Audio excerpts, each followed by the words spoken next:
Hey, what's up, guys? I just got back from Vegas and I didn't win anything. I actually don't know anyone that goes to Vegas and wins. I don't know anyone that got rich going to Vegas. Why did we go to Vegas? Who knows? But they lure you in. I got free room, free food, all that stuff. Anyways, let's talk about the economy. Big event, catalyst event for the markets is this presidential debate. There is only going to be one presidential debate. A lot of people believe that this will swing the market. Because if Trump does really well, Bitcoin obviously could rally, since he's the Bitcoin pro candidate. If he doesn't do well, I think markets could sell off a little bit, at least in the short term. So none of us can time the market, but I wanted to talk to you about how the government deceives its people in America. Every time the government prints money, the people that should be absolutely outcrying, madder than blazes, are the people at the bottom. Lower middle class and poor people are always the ones that are affected most whenever the government prints money. Yet they happen to be the ones that celebrate. And they go, oh, I got my free stimulus check. And it's so ironic that the ones who vote Democrat oftentimes are the people that are most excited about their free government check. It doesn't make any sense. Because think about it. If you're in the lower income tier in America, you're going to benefit when you get that check by buying things that you need to survive. Or maybe you buy some clothes, buy some food for your family, whatever, that's fine. But you know who benefits every time the government prints money? It's the S&P 500, the 500 companies that I'm invested in.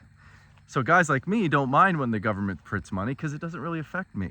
If anything, it helps because if I own Amazon stock or Walmart stock, let's say, or Apple, they're going to sell more stuff to the people that just got a stimulus check. And their earnings are going to go up, the stock value is going to go up. And my purchasing power isn't affected like lower middle class America. Remember, if you own assets, your assets are helping offset inflation. Like imagine owning Nvda. Well, Nvda outpaced inflation. Apple outpaced inflation. So it's funny to me that the Democrat Party constantly preys on the poor. The poor should be absolutely ticked off at the Bidenomics that they're seeing, this printing of money. It doesn't work. It's stupid. And it's sad to see so many people deceived because the wealthy will continue to get wealthier and the middle class in America will continue to shrink. Think about it. Right now is a really crazy time because you have more people renting than buying and owning. Nobody can afford a 7% mortgage. Now, I think if the Fed steps in eventually, the only way to move the real estate market is to move us down to 3-4% interest rates, because guys like me that are sitting on a 3% interest rate, that's when I'm willing to sell my house. But I don't want to sell my house now and have to go find another house and pay an 8% mortgage. That's happening all across. So I do think the Fed is interested in getting us down there, and eventually we will. Within a year, I think we'll be at 3-4%. But at this point, I'm very interested in this debate tonight. I think it could drive not only Bitcoin, but a lot of the tech stocks could rally tomorrow. So we'll see. I have a couple call options on Nvda and Tesla right now, and that's a total gamble. That's a belief that Trump will do well. He just has to do well and not act like a dick and just answer the questions, be competent, coherent, don't ramble.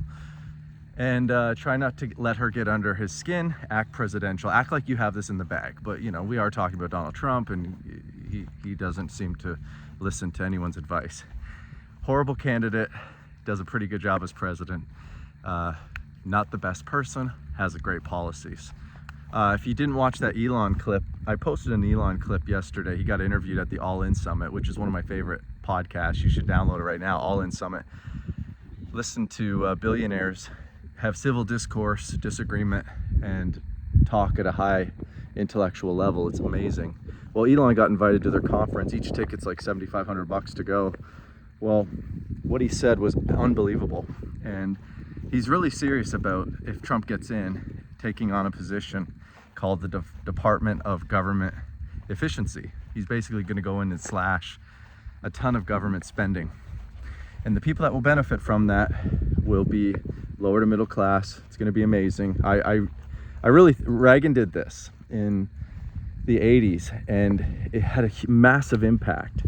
And I would love that. I just love to see a smaller government in the US. He talks about the difference between a North Korea and a South Korea. He's like, look at North Korea, big government. South Korea, small government. Which one do you want to live in? It's an amazing talk. Go look at it. But anyways, those are my thoughts on the market today. I've got a couple call options. We'll see how we do on Tesla and Nvda based on this debate tonight. But let me know, are you watching it? I hope you guys are doing well, and I'll continue to update you what I'm doing, and we'll see you in the next one. Peace.